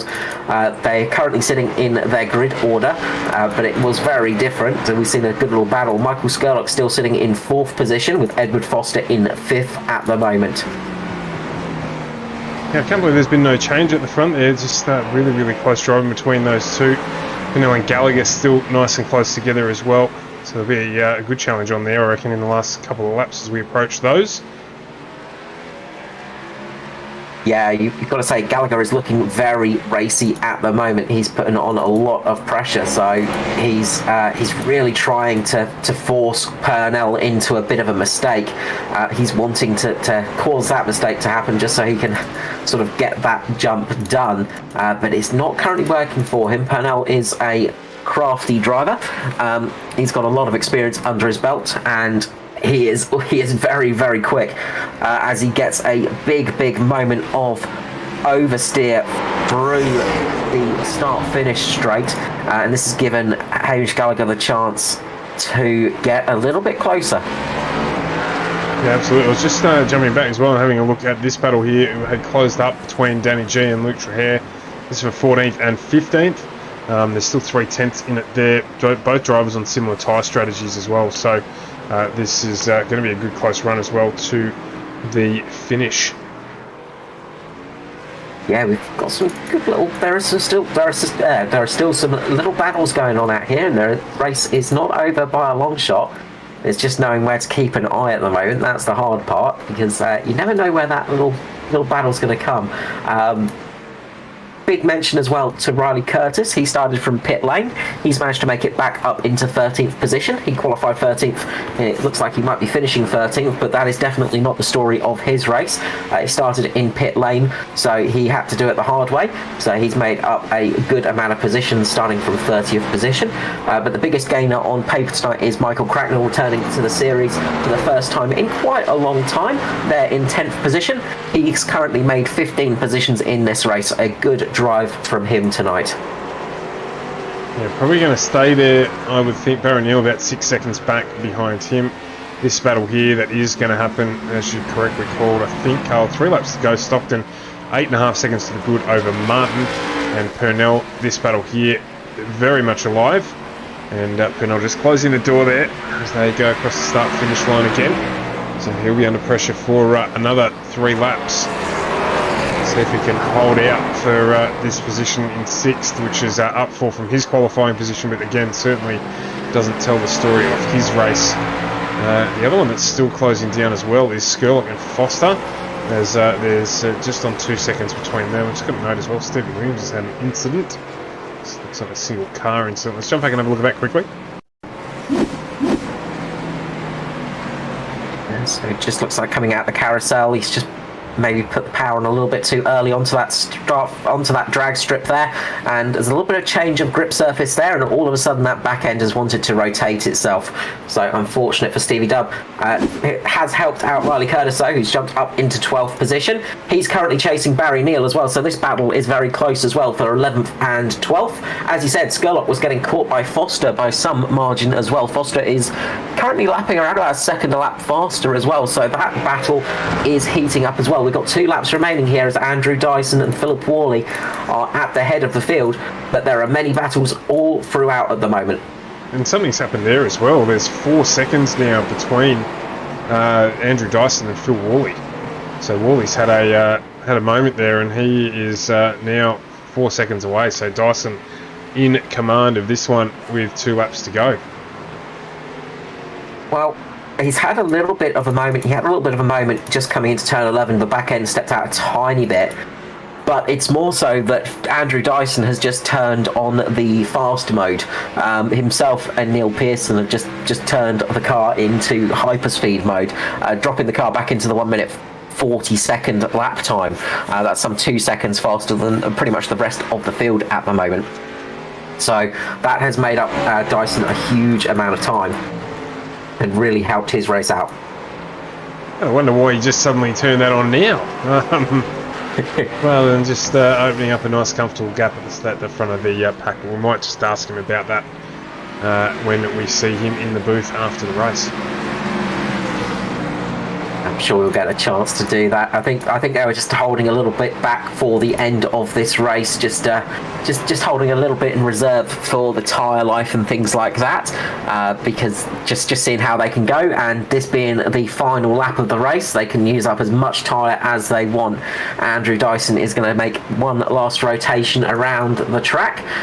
Meanwhile, Skurlock has got a very fast charging Foster closing him down, although Skurlock might be able to just keep this. He's just got to keep that car in the right place at the right time and just not lose the back end at all. The battle between Purnell and Gallagher is still very close as well. Gallagher is all over the back of Chris Purnell at the moment. He is really hassling the Crank Esports car. The Mitch Motorsport car of Hamish Gallagher is applying the pressure and filling up the mirrors of Chris Purnell with that bad blood liveried car. The red of Hamish Gallagher is all over Purnell as Purnell just runs a little bit wide. This is going to give Gallagher the opportunity to make the move, but he's going to have the inside now for Chris Purnell once more. He just opens up that door a little bit for Hamish Gallagher just to tantalise him almost, which puts him slightly off track, offline for that sort of last corner, and keeps Chris Purnell at that position. Definitely where the battle's going to be. We'll jump to the front with Andrew Dyson as he comes around the corner, the final set of corners now, for the final time tonight, and this is going to be Andrew Dyson taking out the win here at Sonoma Raceway. Philip Wally is going to come home second place with Neil Pearson in third. It's a DPR 1-2-3. Michael Skurlock has to keep Foster behind him just for a couple more corners now. Not far to go for Skurlock, but if he makes a mistake now, Foster will pounce. He has to get through that tricky turn number 11, and then he is home and safe. But there is still that little bit of track to go. You can also see Chris Purnell and Hamish Gallagher still battling away. It's not over by a long shot. A final moment can happen here, so it's definitely not closed. We'll see how Chris Purnell and Hamish Gallagher go, because I wonder if Gallagher's going to have a little bit of a lunge here into turn 11 for this final position. How will Chris Purnell hold him off? Chris Purnell gets a bit of snap oversteer. Gallagher does the same. This is going to help Chris Purnell out. If Chris can get it through this corner, he should be settled for the finish. Chris Purnell does a good recovery fare, keeping Gallagher behind him for the race. Meanwhile, just to back a little bit further, Damon Stockton is going to come home in 8th position. That's going to bring another DPR car home in the top 10. Jason Martin tantalisingly close. If there was one more lap, I think we would have seen Jason Martin on the back of Stockton. Stockton just has to make it across the line now, as behind him you see Norman Clark and Matty Raymond battling it out. Norman Clark just pipping Matty Raymond there at the very end. Norman Clark just getting P17. Yeah, really close finish there. You see these guys here, doing exactly what I thought they'd be doing, which is to have the old formation lap around the track, and why not? What a dominant display. Really, at the front, didn't look like they were going to be in any bother whatsoever from anyone around them tonight. An absolute domination from DPR here, and the other two will peel in, Worley and Pearson, and Worley and Pearson I should say, and Andrew Dyson here will show some of his drifting skills. Dyson can use up all of those rear tyres now, and then blow the engine up, of course, and I'm sure his team boss will be quite happy to pay the bills for some fresh tyres and a fresh engine for him.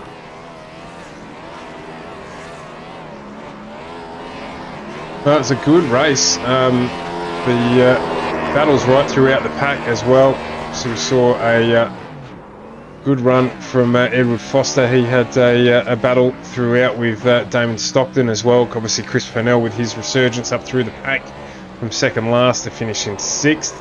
And of course Riley Curtis, he had a good run too to finish up in 12th position, having equally started at the back of the grid. And Michael Cracknell, what a return for him, up 15 spots to finish in 10th position. Damon Stockton, a good shout out to him as well, finishing 8th, having done a one-stop race on lap 15, so very much struggling with tyres towards the end of the race there, but a good result for him. So while the burnouts are happening, we'll bring the results up on the screen so we can give you the full list.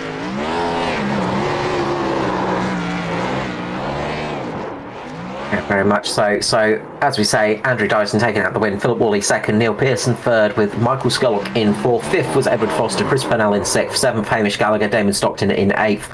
Ninth was Jason Martin with Michael Cracknell in 10th. Barry Neal finished in 11th. Good recovery from him with the damaged car. Riley Curtis was said from the back of the field in pit lane to 12th position. 13th, Luke Trahair. 14th, Danny G. Stephen Williams in 15th. 16th was Scott Griffiths. Norman Clark pipping Manny Raymond at the post for 17th. Manny Raymond in 18th. 19th was Justin Witcher. Ruben Phelps finished 20th. 21st for Aidan Schultz. Paul Jackson 22nd. Lachlan Urquio 23rd. Paul Jackson the final of the runners.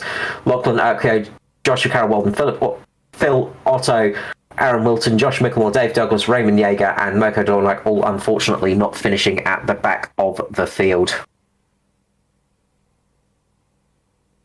Well, that was quite a race car. Indeed it was, Stuart. That was a pretty decent race. I mean, when you look on the paper, it almost looks a bit like Monaco with those top five there for qualifying and race results. Qualifying first, finishing first, and qualifying finishing fifth. All of those guys staying in the positions they were, but they put up some good fights between them. And we saw some very good recovery drives tonight, some great overtaking, which is what we love to see, and a lot of clean racing as well. That's the important part. A lot of respect shown on track, a lot of good overtakes made. A couple of small mistakes from a few people, but other than that, a lot of clean racing out there tonight once more. Absolutely. Well, let's get the top three into the booth here and have a chat with them.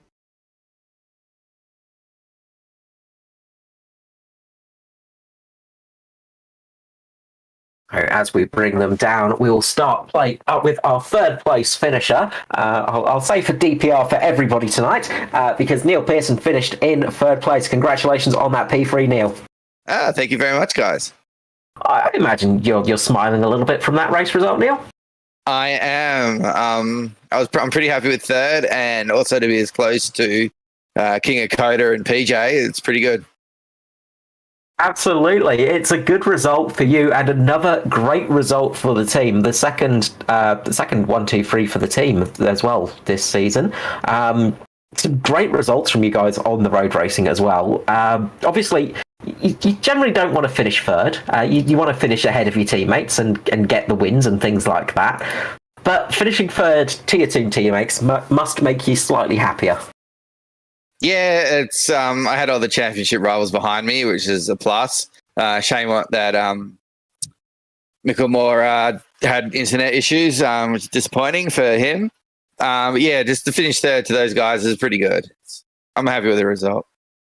I was about to talk to you about that one, of course, because the regular season championship will be closing up a little bit. You managed to finish ahead of both your rivals tonight. Obviously, you probably would have preferred to finish a little bit further ahead of Scully, but he managed to just stick onto the back of you tonight, finishing in fourth. But this is going to help you out towards the back end of the championship for the regular season title. How are you feeling for the rest of the year for that part? Pretty good. There's 3 or 4 more road courses that we got to contend with. Yeah, something like that. So I should get some good results there. And hopefully the ovals, I'll continue doing what I did last week at Charlotte and bring it home for the regular season and then have a really good start to the chase. Yeah, that's it. It's looking good for you at the moment. It was a very strong start to the year. You had a few blips for a couple of races, unfortunately, but in such a long season, those things can happen. I mean, through your year, you've got 3 wins so far with 9 top 5 finishes. So it's been a good season for you, all in all. Yeah, it's good fun. I love these cars and ovals, and it's really what I'm best at, I think. So it's just a lot of fun. So I'm really enjoying myself. So that is good to hear, Neil. Of course, before I let you scuttle off, the usual shout out and love to sponsors. Yeah, I just want to thank you guys for a great broadcast. ANZCAR for the great series, simrigs.com, Southwell Lifts and Hoists, Ben Max Mechanical, BetSmart Racing Service, NP Designs, and just big thanks to my boys. You know, we really pushing each other along and just helping each other out all year. So it's been a lot of fun. It's been a good season for all of you and some really good results for you guys. As we said, we saw you at Kota last time. Same finishing order, different racetrack tonight, but a really good result from all of you. Yeah, and also just congrats to PJ and Daiso for the win. All right, next up, we will jump to Mr. Worley. Congratulations on your second or third P2 finish now. I'm trying to think, because you had the P2 at Kota, and I'm trying to remember where your last, because I know you've had a couple of top 5 finishes, but we're seeing you up in the booth a little bit more often than usual. Yeah, no, it's good. Anytime I'm in the booth after a race means something's gone right, so that's good. I'd like to get a bit more consistent at making the podium on ovals. I've only had one of them, so that's the main focus. Yes, it was a third place at Atlanta, I think. I'm sorry, using my brain, and that is always a painful experience, but congratulations on such a strong finish tonight. The thing I'm going to have to talk to you about is the little bit of a mistake going into turn 1 when you had the lead of the race, of course. Yeah, a bit of a change your underwear moment. I seen the car coming out of pit lane, and I thought it was Neil because it was a white car. So I wanted to give a bit extra room, and turns out I gave too much and was in the marbles, and lucky to keep it on the road, to be honest. It would have been a bit pear-shaped if I went off straight into the fence. Yeah, it's not the best place to lose the car, but you did a great job of keeping it in the right direction and not spearing your teammate as well, because I'm sure that is not what you would have wanted to happen at all. No, definitely not. No. So again, another good finish from you. Currently 2 times the bridesmaid. So we're going to see you getting the W next to your name this season, do you reckon?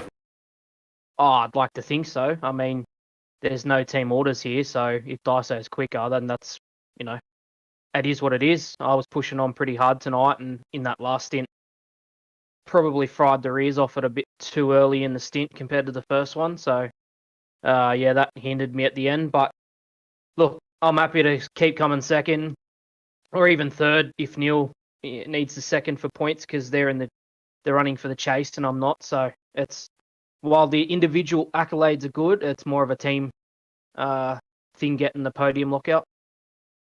No, that's something I actually wanted to ask you about there. So you did mention it, burning up the tyres a little bit early. We saw you had a little bit more speed on that first stint towards the end, but that second stint, obviously, it was a little bit harder towards the end.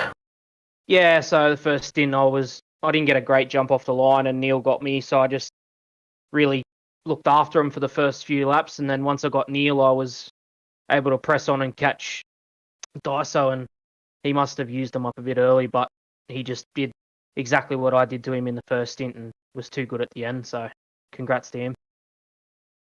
A really good result from yourself. Hopefully we'll see a few more events this season as well, because I know you can't make it to all of them, unfortunately. Yeah, as it stands at the moment, in the foreseeable future, I should be at most of the events coming up, so that's good. We look forward to seeing you at those, Philip Worley. And of course, before let you go, the usual thing of shout out and love to sponsors. I'd just like to thank you boys for putting on the broadcast, and of course ANZCAR for putting the series on. And special thanks to our partners, simrigs.com, Southwell Lifts and Hoists, Ben Max Mechanical, BetSmart Racing Service, and of course MP Designs for the beautiful liveries that we run every week. And And you're always more than welcome if you give us good racing like that. It makes our lives so much easier. Thank you so much. Thanks, boys. Next up, we will jump to the race winner. Second race win in the Cup Series for Andrew Dyson of DPR. Congratulations, mate. Hey, guys. Thanks for that. Really didn't make it easy tonight, but yeah, happy to get that one. How good was the battle there between you two? It was very close all night long. Yeah, well, Willie kind of touched on it. In that first stint there, I went out blazing at the start of the race, and that came back to hurt me really bad by the time I got to about lap 17. And to be fair, Willie was all over me pretty much that whole stint all the way along. And once I got to about lap 17, lap 20, I started hopping the rear and missing apexes and skidding it out the corners. I was really struggling to hang on with it, and Willie looked after him really well. So he bombed me on lap 20, which was a good move. And I just had to kind of stick with him as close as I could until we pitted, because we'll both go pit at the same time, obviously. And then, unfortunately had that mistake. But if he had looked after his tyres as good as he did in that first stint, it would have been tough to beat him. So it was a bit unlucky with that. Little bit of a mistake up the hill, but them's the brakes, and that's good racing.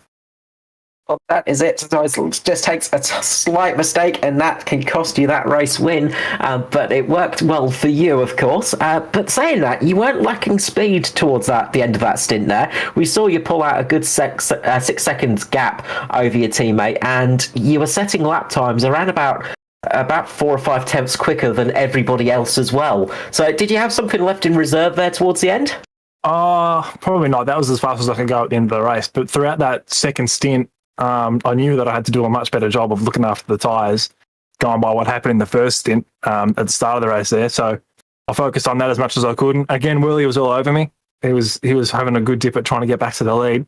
Like we said, no team orders. We're having a fair dinkum race out there, and I was able to look after the tyres a bit better. So when it got to about 5 laps to go, and I thought I can really have a bit of a go, like I can have a bit of a dip at trying to go fast, that's when we probably saw, or you could see that Worley probably used his tyres a bit more. And at that stage, I didn't know whether he had or not, but he didn't. Or he did, sorry. He didn't have any tyres left, so that's why that happened at the end there. No, a really good, solid race meet for you. You took out all 3 accolades as well: fastest lap, pole position, and the race win. You're going to have to be pretty happy with that one, I'm sure. Yeah, it's pretty good. I haven't done it on a circle yet, though, and that's what we're aiming for. We want to try and up our game there, because if we make the chase and we get to the chase and we're struggling, then there's not really much point being there. You're better off giving someone else a dip. But we're trying our best to get better at these circle races, and hopefully we can acquit ourselves, reasonably. Which I think we've got a chance of doing that with Neil's help. So that's the aim. Well, something I wanted to touch base on to you with, because we've seen you out here 13 times this season, 15 races, and you're currently sitting there in 10th position as we came into this race in the regular season championship. So you've worked your way up into the chase for the time being with that victory, of course, and some good, strong finishes. So how are you feeling now that you're sort of working your way for that position? Are you feeling confident that you're going to get into the chase this year, or are you still feeling a little bit worried as the rest of the season goes on? I wouldn't say worried. It's just anything can happen in racing, especially in oval racing. You never know what can happen. Everyone's racing really close and really tight. A little tap here or there can send you up into the fence. Nothing intentional, but you can rub a little bit, and rubbing's racing, and you can end up out of the race. So you get rubbed out, so to speak. But I'll just keep trying to do my best and stay out of trouble. So it's the same old plan, and hopefully we can just chip away and knock off some decent points finishes and keep in there. Like you pointed out, I've got a couple of probably drop rounds up my sleeve that I have used already, that I haven't got up my sleeve, but other guys are going to have to drop some points. So that should get me a little further in to the top 10 on corrected championship points. So yeah, not confident, but just still making sure I do the best I can, and that's the same for all the guys. Congratulations. Before I let you go, of course, big usual shout out and love to sponsors and people. Well, the guys already took care of the sponsors, so our super generous sponsors looking after us, particularly simrigs.com. They've got their end of financial year sale on now, so check that out. They've got some mega sales on. They've got some awesome deals actually on Exodus combos, which is their extruded aluminium rig, so check that out. That's a mint plug. Can't wait to get mine. Yeah, Neil's got his one on the way. Thanks to the boys in the team. And thanks to you guys for putting on the broadcast, AJ Insurance Services, and of course, ANZCAR for putting in all the work they do with not just this series, but all the races they run during the week. I think there's 3 or 4 now, so it's awesome. As always, you're more than welcome giving us good racing like that. It always helps us out. And again, one more big congratulations to DPR for locking out those top 3 positions this evening. A strong performance from you guys. We've got a couple more road races coming up with Road America next on the list. Watkins Glen, Indianapolis, and then finally Daytona. What are you guys feeling for those races? I'll go first. Let the other boys jump in a sec. I think they're just another good opportunity to try and get some points, and we just have to try and make the most of it, really. Yeah, it's another race where we feel like we might be strong, so hopefully we can capitalise.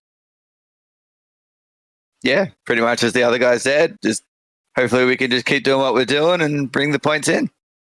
Keep up the good work, fellas. Thank you so much, and I'm sure we'll see all three of you back in the booth before the season ends. Anyways, thanks again, guys. Thanks, boys. Thanks, guys. What a race, Stuart! That was, as we say, a dominance performance. You know, we say dominating the sport sometimes, but it was dominating from Dyson, Worley, and Pearson tonight. Yeah, absolutely. Not much else they could have done there other than toss a coin to see who was going to end up where, but they raced nice and hard all race, which of course we enjoy seeing. And as I said, no team orders there, with all three of them leading at different points during the race.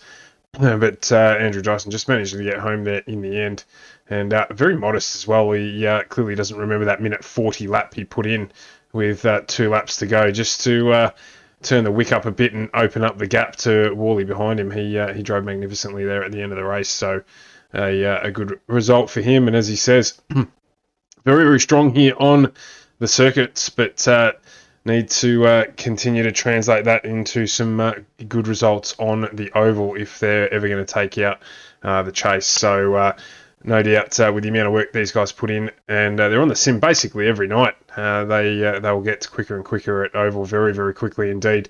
Of course, Pearson is quick on the ovals, so he's a good man to have in their corner, and it's going to be a very, very interesting run through to the end of the season. Yeah, Dyson being very modest, his fastest lap and the fastest lap of the race was 7/10 quicker than anybody else as well. So, he had some pace in his pocket tonight, that boy. When you look at that, he was the only person to get into the 37s tonight in the race. He had some serious pace in that car for sure. We will be calling that a wrap very shortly. We will be back with you next week, of course. We'll be back on Monday with the trucks, and that will be at Talladega, of course, a very different beast to this place, that super speedway. We'll have the Thunder Series on Wednesday night at the Texas Motor Speedway for the Xfinity cars, and then we'll be back next week with the Cup Series at Nashville Speedway. So again, a very different track to race on. That's going to be an exciting one. So we'll be interested to see how this one goes. So that will be an exciting one for sure. 140 laps around the Nashville Super Speedway. So that should be pretty fun with that one. Of course, a big shout out to AJ Insurance Services. Thank you so much for giving us sponsorship and keeping things going. They have been a fantastic partner to work with and keeping us going. And of course, big thank you to yourself, Stuart, for all the work you've been doing, and especially with the slight unwellness you've had recently. So thank you so much for all that hard work. I know, as well, Carl, likewise to yourself. And certainly looking forward to the end of the broadcast week. Not something that I normally say, but it has been a long one this week. So I'm looking forward to a couple of early nights and hitting this one running next Monday when we get back on the air with the Truck Series. So from Carl and myself, Carl, thank you for a fantastic week. And we will see you again on Monday on FGME Cast, your E-Place for Pace. Thanks for joining us. Good night.